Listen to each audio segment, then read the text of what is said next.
মানুষ কখনো মানুষের থেকে দূরে থাকে না। মানুষ দূরে থাকে অবহেলা, অযত্নের থেকে মানুষ দূরে থাকে। জাহাজ কখনো ডোবে না। জাহাজ ডোবে ওই সময়, যেই সময় জাহাজের ভেতরে একটু একটু করে অনেক পানি ঢোকে।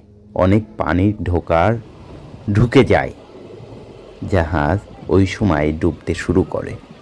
মানুষের ভিতরে যখন ছোট ছোট অভিযোগগুলা জমতে জমতে বড় হয়ে যায়, তখন মানুষ দূরে থাকার চেষ্টা করে।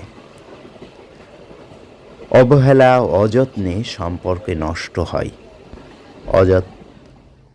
অবহেলা, অযত্নে সম্পর্কগুলো নষ্ট হয়। ঠিক তেমনি আপনার অভিযোগগুলা বড় হয়ে যাবে, সম্পর্কগুলা দূরে সরে যাবে।